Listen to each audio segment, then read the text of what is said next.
말씀을 준비하면서 기도하면서 이것저것 생각을 많이 했어요. 많이 하다가 이 말씀을 좀 두 번 정도로 나눠서 말씀을 전하면 좋겠다라는 생각이 들었습니다.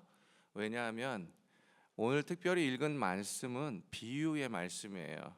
특별히 마태복음 13장은 마태복음 전체적으로 봤을 때 획기적인 전환을 하는 장입니다. 예수님께서 사역을 완전히 바꾸시는 그러한 획기적인 장이에요. 왜냐하면 하나님께서 이 13장 1절로 9절의 말씀 예수님께서 13장 1절로 9절의 말씀을 전하기 전에 하나님의 나라에 대한 말씀, 특별히 복음이라는 부분들의 요소를 전할 때에는 그 전까지는 직접적으로 그것을 비밀을 드러내셨습니다. 그런데 12장에서 종교 지도자들의 엄청난 반대와 그리고 그러한 반대 속에 믿지 않는 모습들을 완강하게 드러내는 모습들을 보면서 예수님께서 갑자기 결정하세요. 이제 천국의 이 하나님 나라의 비밀을 이제는 숨기셔야겠다라는 의도에서 그래서 이 비유로 13장부터 계속해서 비유로 말씀하십니다. 하나님 나라에 관해서는. 여러분, 비유라는 말을 할 때에는 여러 가지 의미를 가질 수 있겠지만은 비유는 사실 하나님 나라의 진리를 드러내기 위해서 비유를 말합니다. 또 한편으로는 하나님 나라의 진리를 감추기 위해서 하는 것이 비유입니다. 그래서 비유는 굉장히 역설적입니다. 그리고 일상적인 삶을 통해서 일어나는 일들을 가지고 그러한 것들을 표현하고 있죠. 그래서 비유는요, 말씀을 믿는 자들에게는 하나님 나라에 관한 영적인 진리를 깨닫게 하고 그리고 열매 맺는 삶으로 살아갈 수 있도록 인도해 줍니다. 그런데 말씀을 들어도 믿지 않는 사람들에게는요, 그 영적인 진리가 숨겨져요. 그래서 말씀을 들어도 깨닫지 못하고 그냥 지나가는 겁니다. 그래서 오늘 9절의 말씀에 보면은 들을 귀 있는 자가 들을지어다라고 딱 못 박아서 비유를 다 말씀하시고요. 딱 그렇게 끝을 맺습니다. 그래서 참으로 어떤 면에서 보면 예수 그리스도를 믿는 우리들에게는 참으로 하나님의 복된 말씀이에요. 그것을 듣는 귀가 열려져 있기 때문에 그렇습니다. 그래서 이 시간에 좀 간절히 구하고 싶은 것은 성령 하나님께서 우리의 마음을 하나님의 이 비유와 말씀들에 대해서 더 열려지고 더 깊이 깨달을 수 있기를 주님의 이름으로 권면합니다. 소망합니다. 그래서 비유를 들을 때는요, 한 세 가지 정도의 마음가짐을 가지고 들어야 돼요. 첫째는 뭐냐면 예수님께서 도대체 어떠한 질문을 하고 계시는가, 그리고 그 질문에 대해서 어떻게 대답하고 계시는가, 이것입니다. 두 번째는 뭐냐면 그 비유 속에 감춰져 있는 중심된 진리가 무엇인가, 이런 것들을 우리가 좀 중심점으로 봐야 됩니다. 세 번째는요, 내가 이 비유를 통해서 예수님에 대해서 무엇을 배웠고 그리고 배운 것을 통해서 나 자신이 어떠한지를 돌아보는 그러한 것들이 필요한 것입니다. 그래서 한 세 가지 정도의 마음가짐을 가지고 우리가 이 비유를 좀 보기를 원합니다. 오늘 본문에 보니까는요, 이 밭의 종류에 대해서 많이 나옵니다. 그렇죠? 네 가지 정도의 밭이 나와요. 보니까는 길가에 있는 밭이 나오고요. 그 다음에 자갈밭에, 그리고 가시떨기에, 그 다음에 옥토에, 이렇게 나옵니다. 어떤 면에서 보면은 우리가 이 하나님의 말씀이 모든 사람들에게 분명히 주어지죠. 그런데 주어지는데 이 밭의 종류를 보면은 세 가지의 밭은 열매를 맺지 못하는 밭이에요. 그리고 한 가지의 밭은 열매를 맺는 밭입니다. 분명히 이 밭이라는 것은 여러 종류의 밭이 있었음에도 불구하고 우리가 자세히 알아볼 것은 뭐냐면, 첫째는 좋은 밭에 열매를 맺는 것이 수적으로 계산해도 25%밖에 안 돼요. 그렇죠? 말씀을 듣고 그 귀가 열려서 믿음에 이르게 되는 그 사람의 숫자가 많지 않다는 것입니다. 여러분, 비유는 특별히 왜 이렇게 진행이 되어야 되냐면, 비유는요 믿음이 필요하기 때문에 그렇습니다. 믿음을 전제로 해요, 비유라는 것은. 그래서 그 말씀을 비유로 들을 때에 그 비유를 통한 자신 안에서의 믿음의 반응이 반드시 필요한 것이 비유입니다. 그래서 진리가 감춰지는 거예요. 그리고 진리가 드러나는 것입니다. 오늘 길가에 떨어졌다는 밭이요, 오늘 보니까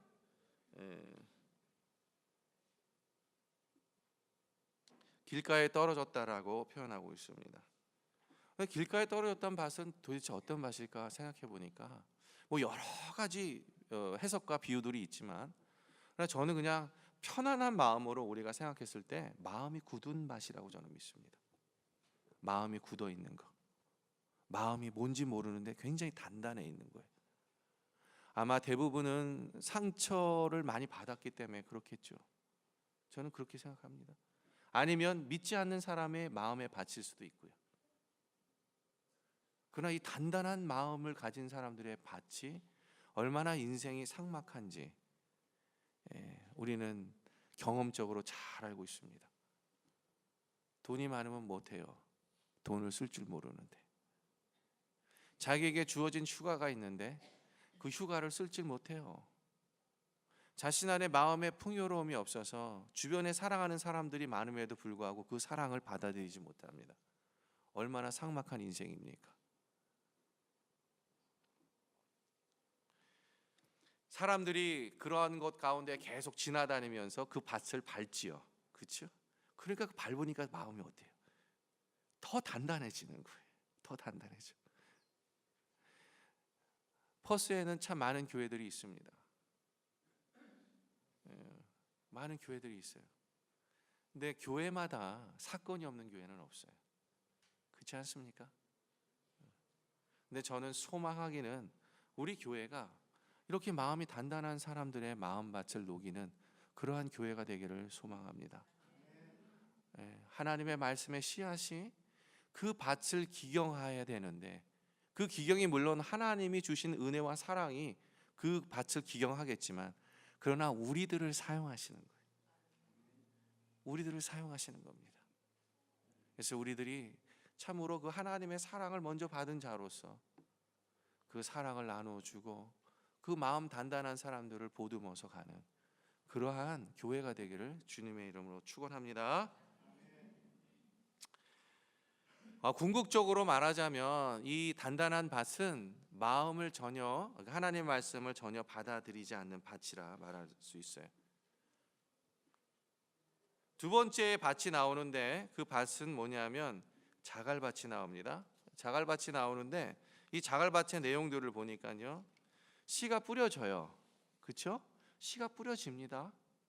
씨가 뿌려지는데 이 씨가 뿌려져서 싹을 내고 뿌리를 내고 들어가는데 거기에 자갈이 있는 거예요.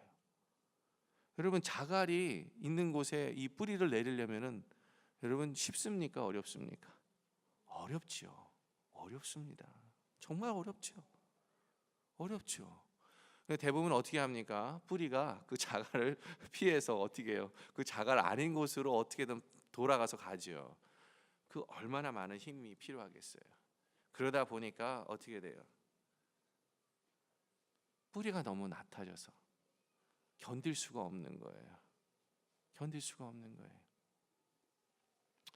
그냥 시간이 지나고 또 가뭄이 오면 금방 이 햇빛에 노출이 돼서 그냥 얼마 가지 않아서 그냥 뿌리채 말라버리는 그러한 사건이 일어나는 것입니다.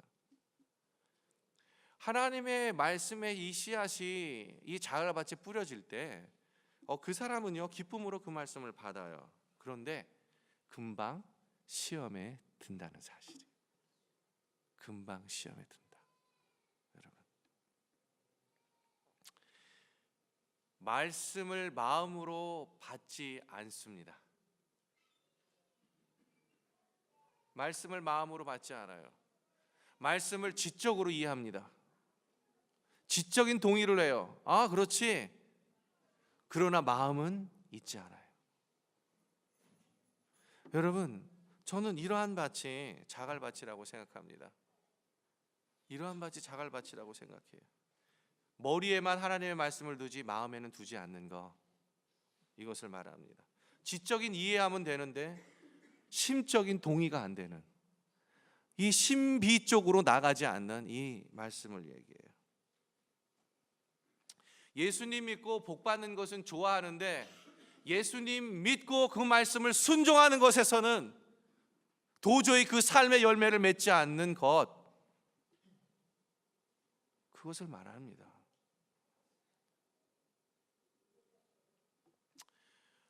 그래서요, 믿기 때문에 손해를 봐야 되고, 또 헌신했기 때문에 섬겨야 하고, 그리고 하나님이 주시는 능력 때문에, 하나님 주시는 은혜 때문에 다른 사람을 사랑하고 섬겨야 되는 그 모습 속에서 섬기지를 못해요. 왜? 그 말씀이 내 마음 안에 있지 않기 때문에 그래요. 그래서 어려워요. 마지막에 나오는 말이 가시떨기에 나오는 그런 땅이 얘기합니다. 이것은요, 뿌리가, 옥토는 좋아요. 옥토는 좋은데, 밭은 좋은데, 그래서 뿌리를 깊이 내리는데, 뿌리를 깊이 내려요. 그런데 싹이 올라오는데 그 싹 주변에 무엇이 있냐면 가시나무가 있어서 더는 자라지 못하는 것입니다. 이게 무엇일까요? 생각해 보니까요, 여러분, 영적인 침체입니다. 영적인 침체가 오는 것이에요. 신앙의 정체성이 어느 순간에 정체되어지는 그 순간이 오는 것입니다. 그래서 진정한 하나님이 주시는 기쁨의 열매를 맺지 못하는 그 순간 속에 있게 되는 것이에요. 궁극적으로 하나님께서 우리에게 주시는 삶은요, 지극히 기쁨 가운데의 즐거움에 하나님이 기뻐하시는 열매를 맺는 삶 속으로 우리를 인도하시지, 영적으로 고갈되고 어느 순간에 정체되어서 그곳에 머물러 있는 그러한 신앙생활을 주신 적이 우리 가운데 없다는 것입니다. 오늘 전체적인 이 본문의 말씀들을 보면은요, 이 열매 맺지 못하는 밭을 통해서 봤을 때 분명히 하나님의 씨앗은 언제나 어느 곳에서나, 그것이 길가에 있는 밭이든 아니면 바위에 있는 밭이든 아니면 가시에 둘려있는 그런 밭이든 관계없이 하나님은 언제나 말씀의 씨앗을 뿌려주시는 것입니다. 그리고 그 말씀의 능력은 온전하게 언제든지 말씀 가운데 그 능력으로 역사할 수 있도록 하나님 그 말씀을 통해서 우리의 삶을 바꾸시며 그것을 통해서 나아갈 수 있도록 우리에게 그렇게 그 말씀의 능력을 언제나 주신다는 것, 사실이에요.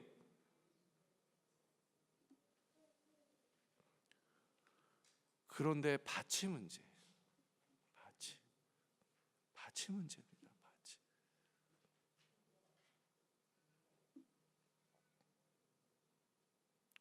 우리는 늘 우리의 삶을 돌아보면서 아쉬울 때가 참 많습니다. 아쉬울 때가 참 많아요. 어떨 때 보면 오늘 이 세 밭의 종류가 하나인 나의 모습을 발견할 때가 참 많습니다. 저도 그래요. 저도 그럴 때가 있어요. 참 아쉽습니다. 그런데 그때는요, 하나님 도대체 뭐 하시는 것입니까? 하나님 왜 하필이면 나에게 이런 일이 일어납니까? 하나님 어떻게, 하나님 살아 계시는데 어떻게 저를 이렇게 가만두실 수 있습니까? 하나님 어떻게 이 비자의 문제에 있어서, 하나님 비즈니스의 문제에 있어서, 하나님 나의 가족의 관계성의 문제에 있어서, 하나님 나의 삶의 이 어려움의 문제 속에서 어떻게 하나님 살아계신데 나를 이렇게 내버려 두실 수 있습니까? 아니, 어떻게 내가 감당하기 힘든 어려움조차 나에게 주시는 것입니까? 그렇게 생각할 때가 있다는 것이에요. 그러나 사랑하는 성도 여러분, 기억하십시오. 그러한 과정 중에도 하나님께서는 하나님의 말씀의 능력을 우리 가운데 뿌려주시고 있다는 사실을 기억하십시오. 언제든지 하나님 우리가 돌아서기를 바라고 계세요. 준비하고 계세요. 기다리고 계세요. 그리고 돌아서는 그 순간에 하나님이 달려가십니다.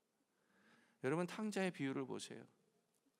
탕자가 하나, 우리 너무 잘 아는 말씀이죠. 그런데 이 탕자가 자신의 죄를 깨닫고요, 돌아오기로 결정하고 그렇게 해서 나아갈 때 우리가 여기서 좀 기억해야 할 말씀이 있어요. 그가 일어나, 돌이켜 일어나. 돌이킨다는 말이요. 돌이킨다는 말이 적혀 있어요. 하나님 말씀에. 먼저는 돌이키는 것입니다.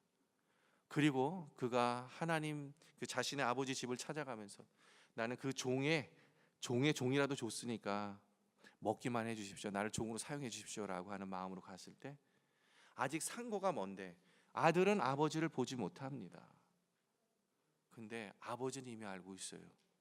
그가 돌이켜 오고 있다는 사실을. 그러니까 어떻게 합니까? 아버지가 버선발 다 벗어들고 신발 다 벗고 달려나가서 먼저 맞이하시잖아요. 하나님 이와 같이 우리에게 말씀을 통해 또 하나님의 은혜와 사랑을 통해 먼저 기다리고 준비하고 계신다는 사실을 기억하시길 바랍니다. 오늘 본문에 보니까 마지막에 항상 좋은 땅이 나오죠. 30배, 60배, 100배. 우리는 뭐 설명 안 해도 다 알아요. 다 알아요. 좋은 땅이 어떤 땅인지. 그렇죠? 근데 우리가 유대인의 땅을 땅의 비유를 통해서 씨를 뿌릴 때 우리가 좀 생각해 볼 필요가 있어요. 그 당시의 문화를 보면요, 유대인의 문화는요, 우리나라처럼 농사를 할 때 또는 밭을 할 때 우리는 제일 먼저 뭘 합니까? 밭을 먼저 갈죠. 깊이 갑니다. 깊이 갈아요. 그리고 나서 좀 거름 준 다음에, 아니면 거름 주지 않고 씨를 뿌립니다. 왜? 밭을 갈았기 때문에. 근데 유대인들은 그렇게 하지 않습니다. 유대인들은 어떻게 해요? 밭을 깊이 파지 않습니다. 그 당시에는 그냥 씨를 뿌려요. 이렇게 뿌려서 좋은 땅에 나는 겁니다. 그러니 그 땅이 얼마나 힘들겠어요. 그렇죠? 그런데 우리는 다 뭐 하고 싶어요? 뭐가 되고 싶어요? 좋은 땅 되고 싶잖아요. 좋은 땅 되기 싫으신 분 손 들어보세요. 저만 손 들었어요? 자, 사랑하는 성도 여러분, 우리 누구나 다 좋은 땅 되고 싶어 합니다. 근데 좋은 땅은 어떤 의미에서는 이미 마음이 말랑말랑해진 땅이에요. 이미 기경되어 있는 땅이에요. 무엇으로요? 하나님의 말씀으로 기경되어져 있는 땅이에요. 그러니까 그 말씀이 들어가면 뭐가 돼요? 말씀의 열매를 맺죠. 누가요? 하나님께서 말씀의 능력을 통해 말씀의 열매를 맺게 하시죠. 그렇지 않죠? 그렇지 않습니까? 사랑하는 성도 여러분, 우리 누구나 좋은 땅 되기를 원하고, 그리고 그 좋은 땅에서 열매 맺는 삶을 살아가기를 원합니다. 그래서 우리는요, 이 좋은 땅이 되기 위해서 마음을 기경하는 것, 마음을 갈아엎는 것, 그 작업을 우리는 무엇을 통해서 하냐? 말씀 묵상을 통해서 합니다. 또 1:2 제자 훈련을 통해서 합니다. 여러분, 제가 1:2 제자 훈련이라고 해서 좀 생소하게 들리실 분들이 있어요. 그러나 우리 성도님들은 잘 아시죠? 벌써 한 반 이상이 1:2 지금 받고 있으니까. 1:2는 우리나라에서는 없어요. 미국에서 시작된 겁니다. 좀 다른 여러 가지 의미에서 중요한 여러 가지 상황들과 또 여러 가지 소그룹과 개인적인 어떤 훈련과 이런 모든 것들이 종합돼서 가장 좋고 적합한 훈련이라는 것을 다 검증되어진 그런 훈련이에요. 그냥 하는 게 아니고 제가 하는 게 아니라 검증되어진 훈련입니다. 그래서 저는 이 1:2 훈련을 통해서 저는 너무 감사한 것이 참 많아요. 왜냐하면 제가 제일 감사한 것 중에 하나는 뭐냐면 1:1을 통해서 말씀의 눈을 떠가고 있다는 사실입니다. 두 번째는 저가 감사한 건데 제가 사람을 기다릴 줄 아는 그런 목회자가 되는 것 같아요. 기다려야 되더라고요. 많은 것을 기다려야 되더라고요. 그래서 무엇보다도 일대에는 저에게 좋은 것 같습니다. 함께하지만 저에게 좋은 것 같아요. 그래서 권면하기는 기회가 있다면, 아직 1대1을 못 받으신 분들이 있다면 1대1을 받으시면 참 좋을 것 같아요. 네. 그리고 또 하나 말씀드리고 싶은 거는, 여러분 1대2도 있고 말씀 묵상도 있습니다.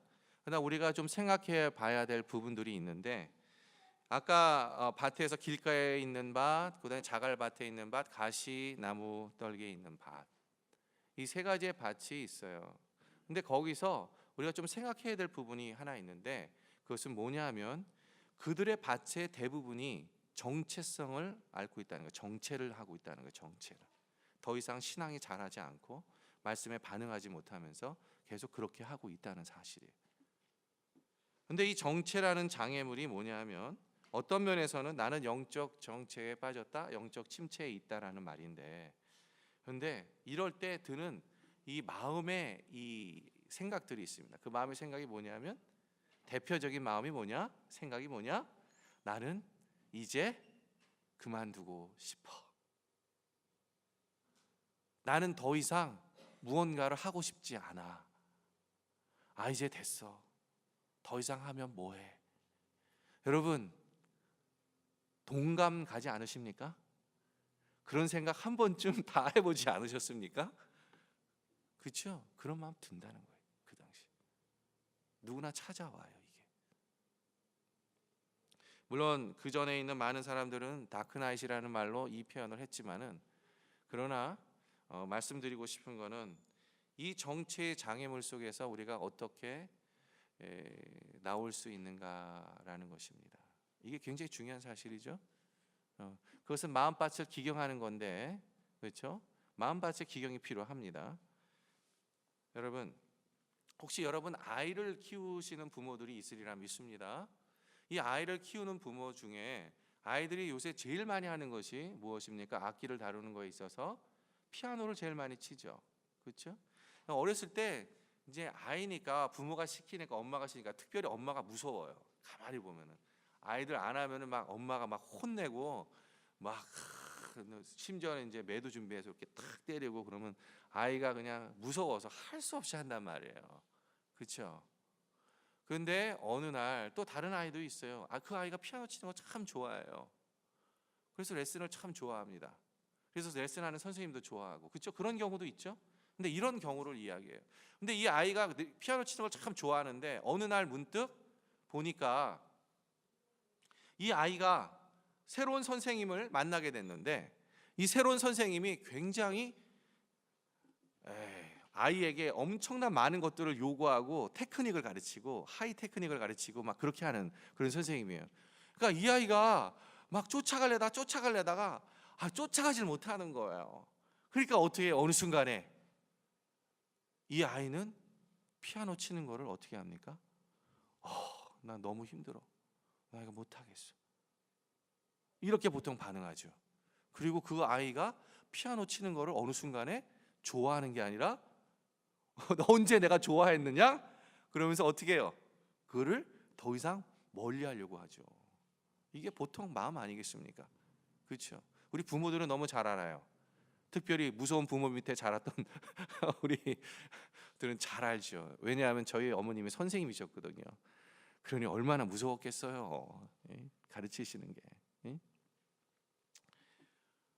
그렇지만 이 아이의 반응과 비슷한 것 같아요. 저는 이 아이가 그 코치 선생님을 만나서 피아노를 배우는데 너무 어렵죠? 과정이 힘들죠? 그랬을 때 이 아이가 선택할 수 있는 거는 딱 두 가지 중에 하나입니다. 그것은 뭐냐? 내가 이것을 계속 할 것이냐 아니냐입니다. 그렇죠? 이걸 계속 할 것이냐 아니냐. 대부분의 이러한 상황에서는요, 포기하는 쪽으로 갑니다. 그것을 어떻게든 돌파해서 어떠한 방법을 찾으려고 하지 않아요. 그렇지 않습니까? 그러면 대부분 부모는 어떻게 해요? 그런 상황이면 아, 그래, 알았어. 너 너무 많이 힘들지? 괜찮아. 한 달 좀 쉬어. 2달 좀 쉬어. 보통 이렇게 아니, 그래, 그만둬. 이렇게 보통 이야기하죠. 어려우니까. 물론 굉장히 엄한 부모는 그렇게 하지 않는 경우도 있겠죠. 그러나 말씀드립니다. 대부분의 우리의 초이스는 그것을 하지 않는 쪽으로 갑니다. 여러분, 영적 침체가 올 때 우리들의 대부분의 초이스는 어떻습니까? 믿음으로 어떠한 하나님의 말씀을 반응하는 방법들, 하나님의 말씀이 나의 어려운 상황 가운데 역사하시도록 내가 믿음으로 선택하는 그 방법을 선택하기보다는 우리는 아니야, 이거는 힘들어. 그리고 그 말씀의 능력을 경험하는 것을 포기하는 쪽으로 우리는 훨씬 더 많이 결정합니다. 그게 우리의 모습이죠.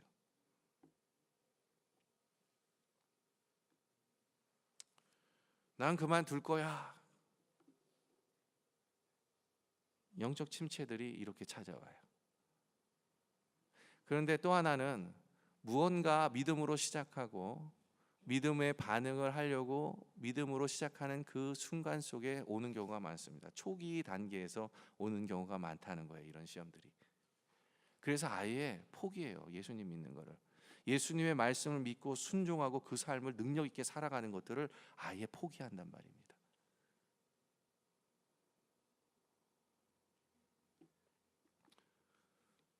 우리는 이 예수님의 말씀의 능력들을 경험하는 삶을 얼마나 포기하면서 살아가고 있습니까? 근데 하나님께서는요, 오늘 밭에 뿌려지는 씨앗을 보면요, 모든 밭에 계속해서 뿌려주고 있습니다. 이것을 기억하셔야 돼요. 참 감사한 것은 뭐냐 하면요, 하나님의 은혜와 사랑이 여기에 있다는 것이에요. 우리가 포기하고 나는 그만둘 거야, 그렇게 우리가 좌절하고 실망하고 포기하지만 하나님은 여전히 그러한 마음속에 씨앗을 계속해서 뿌려준다는 사실이에요. 기다리시더라고요. 하나님이 기다리시더라고요. 계속해서.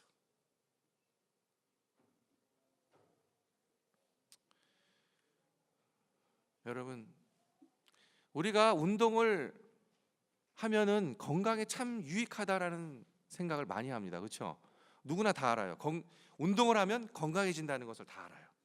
그런데 운동을 잘 못합니다. 그렇죠? 규칙적으로 정기적으로 일주일에 2번, 3번씩 짐이나 아니면 운동하시는 분 계세요? 계십니까? 여기 곳에서? 선뜻 손을 못 들지요. 네. 반드시 운동해야만 건강해진다는 걸 알매도 불구하고. 왜 그렇습니까? 왜 운동하면 건강하다는 걸 아는데도 왜 운동하지 못합니까? 거기에는 한 2가지 정도 이유가 있어요. 첫째는요, 자신들의 매주 반복되는 일상에 이 운동을 끼워 넣을 만한 여유가 없는 거예요. 왜? 운동이 그렇게 중요한데도 불구하고. 다시 말하면 우선순위가 운동으로 되어 있지 않기 때문에 그렇습니다. 우선순위에 문제가 있다는 거예요. 두 번째는 뭐냐면 즐기지 못하는 거예요. 즐기지 못하는 거. 여러분, 운동을 조금 시작합니다. 런닝머신 타요. 또는 집에 보면 대부분 제가 신방을 하다 보면 좀 잘 사는 집들은 런닝머신하고 자전거가 다 있더라고요. 그래서 제가 물어봐요. 런닝머신 타냐고. 그러면 처음에 좀 사서 신기해서 좀 타다가 시간이 지나면서 안 탑니다.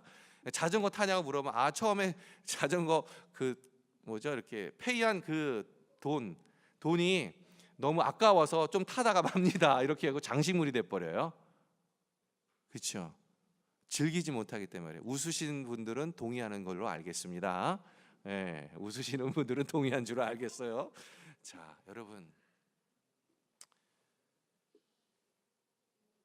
영적 성장과 성숙에 있어서 가장 중요한 것은요, 말씀입니다. 말씀이에요. 근데 이 말씀이 말씀 묵상이라는 훈련을 통해서 쭉 진행되어져 갈 수 있는데, 그런데 여러분, 이 영적 성숙과 영적 성장은 이 말씀 묵상을 통해서 이루어지는 한 단편 속에서도 이 말씀 묵상에도 비슷한 장애물들이 있다는 사실이에요. 비슷한 장애물들이 있어요. 항상 규칙적으로 지켜 행해야 되는데 쉽지 않습니다. 매일 아침에 내가 일어나서 하나님 앞에 말씀을 들고 서야 되죠. 그렇죠? 근데 말씀을 들고 서야 되는데 그렇게 하지 못해요. 왜? 내가 너무 바쁘다는 이유. 나의 스케줄에 그것을 끼워 넣을 만한 시간이 별로 없어요. 그래서 못하는 거예요. 근데 여러분, 그 미국의 유명한 크리스찬 통계에서 보면은요, 무엇이라고 말씀하고 있냐면, 이 대부분의 이 크리스찬 중에서 이 영적 성장과 성숙에 있어서 가장 큰 영향력을 끼치는 것은 하나님의 말씀이고 그 말씀을 훈련하는 것이다라고 표현하고 있습니다. 그래서 말씀 묵상이라는 것을 굉장히 중요한 영적 성장과 성숙의 훈련의 중요한 도구 중에 하나로 이야기합니다. 그래서 말씀 묵상에도 비슷한 그러한 장애물들이 있어요. 규칙적으로 행해야 되는데 그렇지 못한다는 것. 두 번째는요, 막 은혜 받아서 시작합니다. 그래서 말씀이 막 꿀같이 달아요. 다는데 어느 정도 시간 지나니까요, 이게 너무 시시비비해져요. 시들시들해져요. 즐기지를 못하는 것입니다. 즐기지를 못해요.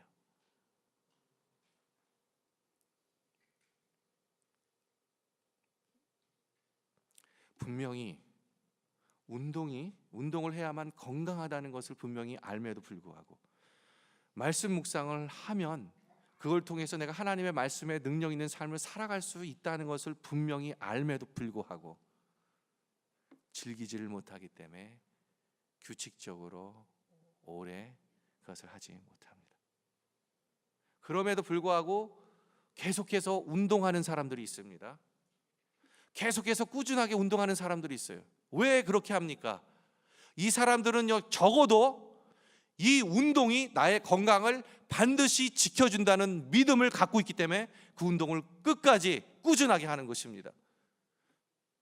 말씀 묵상도 마찬가지예요. 하나님의 말씀을 내가 제일 먼저 삶 속에서 먼저 보는 거, 이것이 나의 영적인 삶을 인도해 준다는 사실을 내가 반드시 믿을 때, 그것은 내가 빠뜨릴 수 없는 하나님과의 관계성을 성립하게 되는 것입니다. 그래서 중요한 거예요. 그래서 말씀이 나의 삶을 변화시키고 말씀이 나의 믿음의 삶을 인도해 가는 것입니다.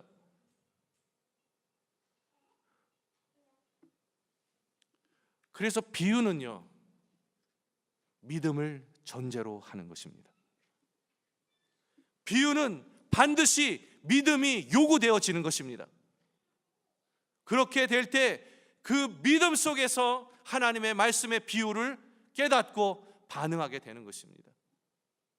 사랑하는 성도 여러분, 우리는 누구나 좋은 밭 되기를 원합니다. 좋은 밭 되기를 원해요. 말씀을 가까이 하십시오. 말씀을 묵상하십시오. 말씀을 읽으십시오. 사랑하는 성도 여러분, 마태복음 13장 12, 13절에 이런 말씀이 있어요. 같이 함께 읽습니다. 무릇 있는 자는 받아 넉넉하게 되되 없는 자는 그 위에 있는 것도 빼앗기리라. 그러므로 내가 그들에게 비유로 말하는 것은 그들이 보아도 보지 못하며 들어도 듣지 못하며 깨닫지 못함이니라. 여러분, 오늘 주님께서 비유로 말씀하신 다음에 이 말씀을 더하세요. 무릇 있는 자는 받아서 더 넉넉하게 되는 거예요. 하나님의 말씀 받는 이 마음밭이 좋아서 그 열매를 맺는 그 삶을 사는 사람들은 계속해서 말씀을 받아서요, 더 많은 열매를 맺고 더 많은 삶을 살아가는 것입니다. 믿음의 삶을. 그런데 그 마음밭이 준비되지 않은 사람들은 어떻게 돼요? 있는 것도 빼앗기는 겁니다. 그나마 있는 것도 고갈되어지고 없어지는 거예요. 보아도 보지 못하고 들어도 듣지 못하고 깨닫지도 못하는 그 삶을 사는 것입니다. 얼마나 비참해요. 그러나 이것이 천국의 비밀이에요. 말씀의 비밀이에요. 사랑하는 성도 여러분, 저희는요 정말 우리 교회 성도님들을 권면하고 소망하기는 있는 것 위에 더 받아서 날마다 열매를 더하는 그러한 믿음의 모든 성도님들이 되시길 주님의 이름으로 축복합니다. 그래서 들을 수 있는 것이 은혜예요. 그래서 들을 수 있는 마음이 있는 것이 은혜입니다. 그래서 은혜 위에 은혜가 되는 거예요. 베드로는 밤새 고기를 잡았습니다. 그러나 한 마리도 잡지 못했어요. 그때 목수 출신의 예수님이요 오셔서 말도 안 되는 말을 합니다. 평생, 아니 대대손손 고기를 잡아왔더니 베드로의 집안인데, 그런데 그 목수인 예수님이 베드로에게 가서 말도 안 되는 말을 해요. 뭐라고 하는 겁니까? 깊은 데로 가서 고기를 잡아라. 여러분, 깊은 데는 고기가 없어요. 베드로이면 잘 없습니다. 고기는 중간층이나 아니면 바위나 아니면 서페이스에 많죠. 근데 놀라운 것이 뭐냐? 이 베드로의 반응입니다. 베드로의 반응이에요. 자, 한번 우리 같이 말씀을 보겠습니다. 같이 읽습니다. 시작. 시몬이 대답하여 이르되 선생님, 우리들이 밤이 새도록 수고하였으되 잡은 것이 없지만은 말씀에 의지하여 내가 그물을 내리리다 하고 그렇게 하니 고기를 잡은 것이 심히 많아 그물이 찢어지는지라. 베드로는요 아직 예수님의 제자도 아니었어요. 예수님의 제자로 부름받지도 않았습니다. 아직. 그렇지만 말씀에 의지하여 순종합니다. 말씀에 의지하여 내가 그물을 내리겠습니다. 하나님의 하나님 되심을 인정하는 것이 지혜입니다. 그 하나님을 바라보고 기다리는 것이 믿음입니다. 그리고 그 하나님의 말씀에 순종함으로 그 믿음의 삶을 살아가는 것입니다. 사랑하는 성도 여러분, 오늘 마지막 말씀, 귀 있는 자는 들으라 하시니라. 귀 있는 자는 들으라 하시니라. 모든 것의 하나님, 모든 것을 다 하시는 하나님, 그리고 모든 것을 다 하실 수 있는 하나님, 그 하나님의 말씀을 의지하는 것이 우리가 할 일입니다. 그리고 그 말씀을 묵상하고 그 말씀을 통해 기도하고 그 말씀을 적용하고 그리고 그 말씀을 믿고 살아가는 것이 바로 우리의 할 일입니다. 그래서요, 사랑하는 성도 여러분, 말씀을 읽으십시오. 말씀을 들으십시오. 말씀을 묵상하십시오. 그리고 말씀으로 기도하십시오. 말씀으로 적용하십시오. 말씀을 믿음으로 순종하시는, 그래서 하나님이 주시는 그 열매로 가득 찬 삶을, 믿음의 삶을 살아가는 모든 믿음의 자녀들이 되기를 주님의 이름으로 축복합니다. 함께 기도하겠습니다.